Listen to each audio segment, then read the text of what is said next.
What's a moment you realized you were in over your head? I thought I was just helping a neighbor watch her kids for a few hours. Cassie lived 2 doors down and seemed sweet enough, always waving when she saw me, asking about my garden. When she knocked on my door that Tuesday morning, tears streaming down her face, I didn't hesitate. "Please," she sobbed. "I need someone to watch Brayden and Zoe for just a couple hours. My ex is threatening to take them and I have to meet with my lawyer." She looked like hell. Dark circles under her eyes, hands shaking as she wiped her nose. Her usually perfect hair was pulled back in a messy ponytail, and I noticed a fresh bruise on her collarbone that her shirt couldn't quite hide. There was dried blood under her fingernails, like she'd been clawing at something. "Of course," I said, stepping aside to let her in. "Are you okay? Do you need me to drive you somewhere? Or maybe we should call the police?" No, I have a car. Just, please watch them. They're good kids. Brayden knows the rules, and Zoe will probably nap most of the time." Her voice cracked on the last words, and she kept glancing over her shoulder toward the street. Her kids were angels. Brayden, age 6, quietly colored at my kitchen table while 4-year-old Zoe napped on my couch. Easy money, I thought. Cassie had pressed $200 into my hand, way more than necessary for a few hours of babysitting, but she insisted. "This covers everything," she'd said, pressing the bills into my palm with trembling fingers. "Food, activities, whatever they need. I should be back by 3. If I'm not back by 5, call this number." She handed me a crumpled piece of paper with digits scrawled in shaky handwriting. "What kind of number is this?" "Just someone who can help. Promise me you'll call if I'm not back." Something felt off about the whole situation, but I'd learned not to judge. Single mothers had it tough, and messy custody battles were unfortunately common in our neighborhood. Still, the fear in her eyes was something deeper than typical divorce drama. Around 11:30, I made grilled cheese sandwiches for lunch. Brayden ate quietly, answering my questions about school with polite one-word responses. He seemed nervous, constantly glancing toward the windows like he was expecting something terrible. "Everything okay, sweetie?" I asked. "Mommy said not to go outside today," he said matter-of-factly. "She said to stay away from the windows too, and if any strangers come, we should hide in the bathroom and be very, very quiet." That should have been my first real warning sign. What kind of custody dispute required hiding in bathrooms? But I just nodded and suggested we play a board game in the back room instead, away from the front windows. As we played Candyland, I noticed more troubling details. Brayden had a small scar on his wrist that looked like a cigarette burn. When I asked about it, he just shrugged and said, "Uncle Damien was angry that day." Zoe, even in sleep, flinched at sudden noises. These weren't just children of divorce. They were children who'd seen violence. Around noon, a black sedan pulled into my driveway. Through the window, I watched 2 men in expensive suits get out. Something about their movements felt wrong, too deliberate, too coordinated. They weren't walking like lawyers or social workers. They moved like predators scanning for weakness, checking sight lines, noting escape routes. The doorbell rang. "We're looking for Cassie Martinez," the taller man said when I opened the door. His smile never reached his eyes, and I noticed he kept his right hand inside his jacket. "Her children are supposed to come with us." "I'm sorry, but I can't help you," I replied, starting to close the door. His foot shot out, blocking it. The polite mask slipped completely, revealing something cold and calculating underneath. "Ma'am, we have custody papers. The children need to come with us now. Then you can come back when their mother is here," I said firmly, pushing harder against the door. That's when I noticed the bulge under his jacket. That's when Brayden appeared beside me, his face white with terror. "Those aren't the good guys," he whispered, his small hand clutching my shirt with desperate strength. My blood ran cold. These weren't lawyers or court officials. Brayden was shaking, recognition in his eyes that made my stomach drop. This 6-year-old had seen these men before. Whatever Cassie had gotten herself into, I was now standing between 2 dangerous men and terrified children. The second man stepped closer, no longer pretending to be civilized. "This can go easy or hard, lady. Your choice." I slammed the door and immediately turned the deadbolt, my hands shaking. Brayden grabbed my arm with surprising strength for such a small kid. "They work for Uncle Damien," he whispered urgently. "Mommy said if we ever see them, we run and hide. She said they're very bad men who hurt people who don't do what they want." Uncle Damien. The pieces started clicking together. Cassie's expensive car that didn't match her modest house. The way she never talked about her family. How she always paid for everything in cash. The designer clothes she wore despite claiming to work part-time at a flower shop. The way she'd trained her children to recognize danger. "Where's your sister?" I asked, trying to keep my voice calm. Still sleeping. I heard them talking outside, their voices getting louder and more agitated. One of them was on the phone, speaking in rapid Spanish. I caught enough to understand they were calling for backup and describing the house layout. They mentioned something about the package and delivery schedule. My house suddenly felt like a trap. 2-story colonial with windows on all sides. Nowhere to hide. No back exit except through the kitchen door they could easily see from the front yard. I grabbed my phone and dialed 911. "911, what's your emergency?" "There are men trying to break into my house and take children that aren't theirs," I said, keeping my voice low while pulling Brayden away from the front windows. "Are these men armed?" "I think so. They're not police or social workers. The little boy says they work for someone dangerous. His mother left him here and these men are trying to take him." "Are you in immediate danger?" "Yes. They're surrounding the house. Officers are on their way. Can you get to a secure location in your home?" "I'm trying." "Stay on the line with me. How many children are with you?" "2, ages 4 and 6. Through the kitchen window, I saw the second man circling around back. They were going to surround us. Professional, coordinated. These weren't random thugs. They knew what they were doing. The way they moved suggested military or law enforcement training. "Brayden, I need you to wake up Zoe very quietly and bring her to the bathroom upstairs. Can you do that?" He nodded solemnly, understanding the gravity better than any 6-year-old should. As he gently shook his sister awake, I watched him whisper something in her ear. She didn't cry or ask questions. just took his hand and followed him upstairs. These kids had been through this before. As they disappeared up the stairs, I heard the back door handle rattle. Thank God I'd locked it out of habit. But these guys didn't seem like the type to be stopped by locked doors. The sound of splintering wood confirmed my fear. I ran upstairs, found the kids huddled in my bathroom, and locked that door too. It wouldn't hold them long, but maybe long enough for the police to arrive. Are the police coming? Braden asked, pulling his sister close. Yes, sweetheart. They're coming. But would they get here in time? Heavy footsteps echoed through my house. 2 sets, moving methodically, checking each room. They weren't trying to be quiet anymore. I heard furniture being overturned, drawers being yanked open. They were searching for something specific. We know you're here, one called out.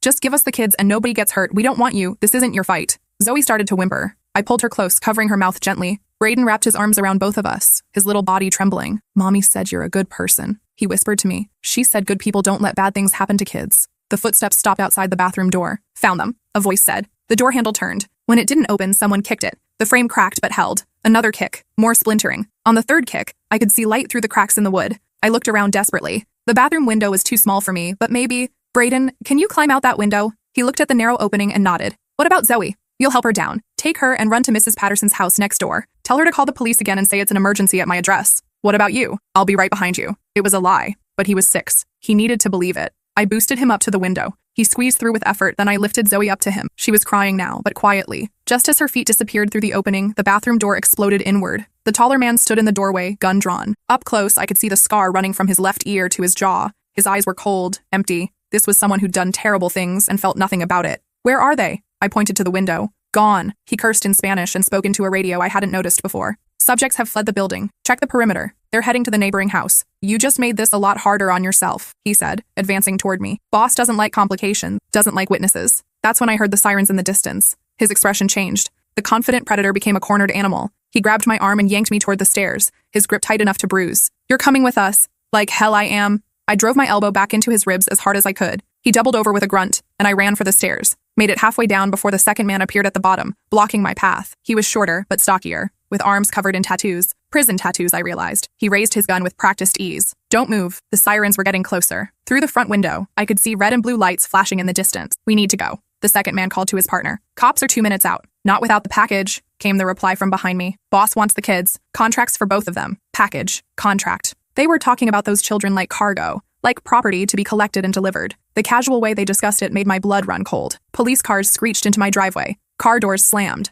Someone was shouting orders through a megaphone. This is the police. Exit the building with your hands visible. The man at the bottom of the stairs looked back at his partner, then at me. In that moment of hesitation, I made a choice that probably saved my life. I jumped. Not down the stairs. That would have landed me right on top of him. Instead, I grabbed the banister and vaulted over it, dropping into my living room with a crash that knocked the wind out of me and sent shooting pain through my left ankle. But I was alive, and I was between the gunman and the front door when it burst open. Police, drop your weapons. What happened next was chaos. Shouting, running, the crash of someone going through my kitchen window as they tried to escape out back. Gunshots. 2 quick pops that made my ears ring and left me temporarily deaf. When the dust settled, both men were in custody. The one with the scar was bleeding from a shoulder wound, cursing in Spanish as the EMTs worked on him. The stocky one had surrendered immediately when he found himself surrounded in my backyard. I was sitting on my porch, wrapped in a blanket, watching EMTs check over Braden and Zoe in Mrs. Patterson's yard. They seemed okay physically, but Braden kept looking back at my house with haunted eyes. Detective Walsh sat down beside me. She was younger than I'd expected, maybe early 30s, with short auburn hair and eyes that had seen too much. Hell of a thing you did today, she said. Those kids are lucky you were there. I still don't understand what this was about. Cassie said something about custody issues with her ex. She flipped through her notepad. Cassie Martinez, real name Carolina Vega, was supposed to testify against her brother-in-law's drug operation next week. Those men were sent to take the children as leverage to keep her quiet. Her own family? Sometimes family is the most dangerous thing of all. Damian Vega runs one of the largest heroin distribution networks in the state. His operation brings in millions every month. Carolina saw something she shouldn't have, and now she's the star witness in a federal case. I thought about Braden's words. Those aren't the good guys. How many times had this 6-year-old seen these men? How long had he been living in fear, teaching his baby sister to be quiet and hide? Where's Cassie now? Safe house. She'll be relocated after the trial, along with the kids. New identities, new lives. It's the only way to keep them safe. What about me? Do I need to worry about retaliation? Detective Walsh's expression grew serious. We're keeping an eye on things. Damian's organization is more focused on silencing Carolina than going after random civilians, but you should be aware of your surroundings for the next few weeks. Over the following days, I learned more about what I'd stumbled into. Detective Walsh filled me in during her follow-up visits. Carolina worked as a bookkeeper for what she thought was a legitimate real estate company, she explained. Turns out it was a front for Damian's money laundering operation. She'd been keeping books on millions in drug money without knowing it. When did she find out? 6 months ago. She was working late one night when Damian and his top lieutenants had an impromptu meeting in the conference room. She heard them talking about a rival dealer who'd been skimming product. Damien was describing what they'd done to him and his family in detail. What did she do? Smart woman. She stayed quiet, finished her work, and went home like nothing happened. But the next day, she started copying files. Bank records, transaction logs, coded communications. She was building a case. How did they find out? One of Damien's men noticed unusual computer activity. By the time they figured out it was Carolina, she'd already contacted the FBI. The scope of the operation was staggering. Damien Vega's network stretched across 3 states, with connections to cartels in Mexico and distributors in major cities. They moved millions of dollars worth of heroin monthly, using a network of legitimate businesses as fronts. Carolina's testimony is the key to everything, Detective Walsh said. She has the financial records that prove the money laundering. Without her, we have a lot of suspicious activity, but no smoking gun. That evening, after the police had finished processing my house as a crime scene, after the broken doors had been temporarily secured with plywood, after I'd given my statement for the 3rd time, Cassie finally called. "I'm so sorry," she sobbed into the phone. "I never thought they'd find us so fast. I never meant to put you in danger. Are you okay? Are the kids okay?" "They're fine. Scared, but fine. The FBI has us in a hotel right now. The prosecutor says my testimony should put Damien away for life. After that, we get new identities. New life. How long have you been running?" 6 months. Ever since I walked in on a meeting I shouldn't have seen. Damien was showing photos of people who'd crossed him, what he'd done to them. When he saw me, he just smiled and said, "Family meeting, Carolina. Have a seat." My blood chilled. What did you do? I played along, pretended I was okay with everything. But that night, I took the kids and ran. I had some money saved, cash I'd been hiding in case things got bad with their father. But Damien has people everywhere. Every time we settled somewhere, they'd find us. How did you end up here? My college roommate lived in your neighborhood years ago. I remembered it being quiet, safe, middle-class families, tree-lined streets. I thought we could blend in for a few weeks while the FBI prepared for trial. And you almost did. I thought we had more time. I thought they'd given up looking for us. The next few days passed in a blur of police interviews, insurance claims, and repair estimates. My neighbor, Mrs. Patterson, brought me casseroles and stayed with me the first night because I couldn't stop jumping at every sound. The local news picked up the story. Suburban shootout foils kidnapping attempt. They made it sound like an action movie, but the reality was messier. Traumatized children. A young mother forced to choose between family loyalty and her kids' safety. A drug dealer who saw people as disposable. But as the media attention grew, so did the danger. Detective Walsh called me 3 days after the incident. "We have a problem," she said. "The story's gotten too much attention. Damien's people know exactly who you are and where you live." "What kind of problem?" "We intercepted communications discussing the witness who interfered. They're planning something." That night, unmarked police cars stationed themselves on my street. Officers in civilian clothes walked past my house at regular intervals. I felt like a prisoner in my own home. A week later, Detective Walsh stopped by with updates. "The 2 men we arrested are talking," she said. "Turns out they're just muscle, low-level enforcers who got sloppy. But their information is helping us map Damien's entire operation." "What about the trial?" "Starting next month. Carolina's testimony will be the centerpiece. Phone records, financial documents, witness statements. The feds have been building this case for 2 years. Will I have to testify? Probably. You're a key witness to the attempted kidnapping. But don't worry, we'll make sure you're protected." The threat started 2 weeks later. Anonymous letters in my mailbox, photos of me walking to work, voice messages on my home phone with detailed descriptions of what they'd do to me if I testified. "You should have minded your own business," one caller said. "Now you're part of this whether you like it or not." Detective Walsh increased security around my house, but the psychological pressure was intense. I'd wake up at 3 a.m. convinced someone was in my yard. Every strange car on my street made me nervous. I stopped going to my regular grocery store, varied my route to work, checked under my car before getting in. 3 weeks later, I got a postcard with no return address. A picture of a beach, and on the back, "Starting over, the kids say hi. B drew you a picture but couldn't send it. Thank you for everything. C." I kept that postcard on my refrigerator, a reminder of why I was going through all this. The trial made national news. Federal prosecutors dismantle major drug network. The courthouse was surrounded by media, protesters, and heavy security. I testified on a Thursday morning, describing what I'd seen and heard. Damien sat at the defense table in an expensive suit, looking like a successful businessman rather than a drug kingpin. When I described finding the children, he showed no emotion. But when I mentioned Braden's fear, something flickered in his eyes. For just a moment, I saw the monster behind the mask. After my testimony, the prosecutor approached me in the hallway. "You did good in there," he said. "Your account corroborates Carolina's story about the family's intimidation tactics. How's she holding up?" "Better than expected. Those kids give her strength." Carolina's testimony lasted 3 days. She methodically walked the jury through years of financial records, coded communications, and business transactions. She described meetings where violence was discussed casually, where human lives were treated as cost of doing business. The defense tried to paint her as a disgruntled employee seeking revenge, but the evidence was overwhelming. Bank records showed millions in suspicious transactions. Wiretaps captured Damien discussing drug shipments and territorial disputes. Physical evidence linked his organization to multiple murders. On the final day of testimony, Carolina looked directly at Damien and said, "I lived in your house for 5 years. I watched you destroy families, corrupt communities, and treat children like property. I'm done being afraid of you." The jury deliberated for 6 hours, guilty on all counts. Damien Vega got life without parole. His organization was dismantled. Dozens of arrests. Millions in drugs and weapons seized. I watched the coverage from my newly secured living room, thinking about how it all started with a neighbor asking for help with babysitting, how a simple favor had led to federal testimony and a drug dealer's life sentence. But my involvement in the case didn't end with the trial. 6 months later, Detective Walsh called with disturbing news. "We've arrested 3 more members of Damien's organization," she said. "They were planning retaliation against witnesses." "Against me? You were on the list, along with Carolina and 2 other witnesses. They had your address, your work schedule, photos of your house." My blood ran cold. When, last night, we'd been watching them for weeks. They were planning to move this weekend. The reality hit me hard. These people held grudges. They had long memories and longer reach than I'd imagined. What happens now? We're offering you the same witness protection services we gave Carolina. New identity, relocation, the works. I thought about my life, my job at the library, my small circle of friends, the house I'd inherited from my grandmother, everything that made me who I was. How long would I have to stay hidden? Hard to say. Maybe a few years, maybe forever. These organizations don't forgive, and they don't forget. That night, I sat in my living room, looking at the family photos on my mantle, the books I'd collected over decades, the garden I'd spent years cultivating. Was I ready to give it all up? The next morning, I called Detective Walsh back. "I'm not running," I said. "This is my life. I'm not letting them take it away from me." "Are you sure? These people are serious about revenge. So am I. Serious about not letting them win." Instead of hiding, I chose to fight back in my own way. I started volunteering with organizations that helped victims of domestic violence and organized crime. I spoke at conferences about witness protection and community safety. I turned my experience into advocacy. The death threats came sporadically.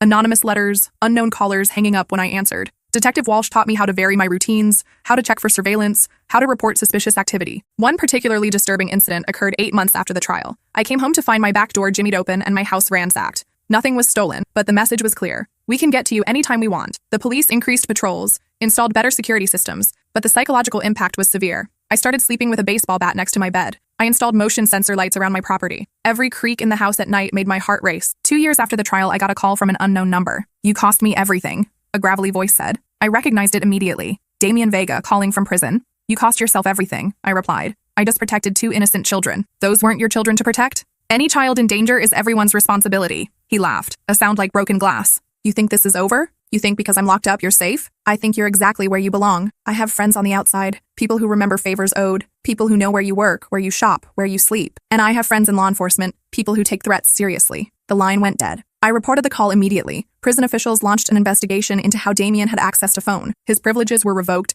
but the message was clear. The danger wasn't over. The psychological toll of living under constant threat was enormous. I developed insomnia, anxiety attacks, and a constant sense of hypervigilance. Simple activities like grocery shopping became exercises in threat assessment. I found myself memorizing license plates, noting exit routes, avoiding crowds. But I also discovered an inner strength I didn't know I possessed. The experience had changed me in fundamental ways. I'd stared down armed criminals and survived. I'd protected innocent children at great personal risk. I'd stood up to one of the most dangerous criminal organizations in the state. 3 years later, everything changed again. Detective Walsh called with news that made me reconsider everything. "Damien Vega is dead," she said simply. "What happened?" "Prison fight. Looks like he crossed the wrong people inside. His protection network couldn't save him from other inmates who had their own scores to settle." I felt a complex mix of emotions. Relief that the threat was gone. Sadness that it had come to violence. Uncertainty about what this meant for my safety. Does this end it? Mostly. His organization is scattered. Most of his top people are either dead or in prison. The ones still free have bigger problems than revenge against witnesses. The news of Damien's death made headlines across the region. Drug kingpin killed in prison fight. The articles detailed his criminal empire,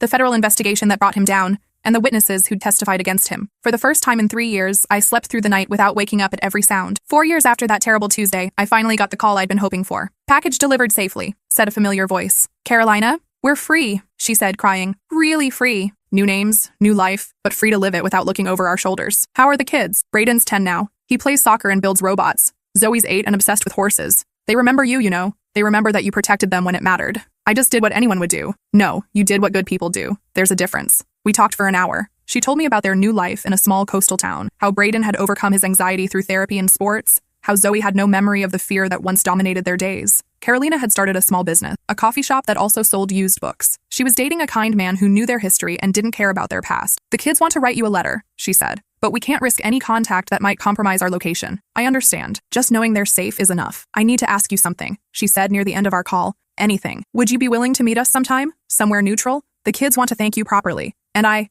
need to see for myself that you're okay. That helping us didn't ruin your life." 6 months later, I drove 8 hours to a small beach town where I met a family I barely recognized. Carolina looked younger, her face free of the constant tension I remembered. Brayden had grown tall and confident, shaking my hand like a little gentleman before surprising me with a fierce hug. Zoe, now 8, threw her arms around me like I was family. We spent the weekend together, walking on the beach, playing miniature golf, eating ice cream, doing all the normal family things they'd never been able to do safely before. It was like watching a family come back to life. On my last evening there, as we watched the sunset from their back porch, Brayden sat beside me. "I want to be a police officer when I grow up," he said. "That's a great goal." I want to help protect families like you protected us. I looked at this remarkable kid who'd survived more trauma than most adults ever face, who'd watched his mother live in fear, who'd learned to hide and be silent to stay safe. Now he wanted to be a protector himself. You'll make an excellent officer, I told him. Will you come to my graduation? When I finish police academy? Try and keep me away. Zoe climbed into my lap, something she'd never done as a terrified 4-year-old. Are you our guardian angel? She asked with the straightforward curiosity of childhood. No, sweetie. I'm just someone who cares about kids like you. Mommy says guardian angels look like regular people, so the bad guys don't know they're there. Carolina smiled from across the porch. She's been saying that for years. I think she's right.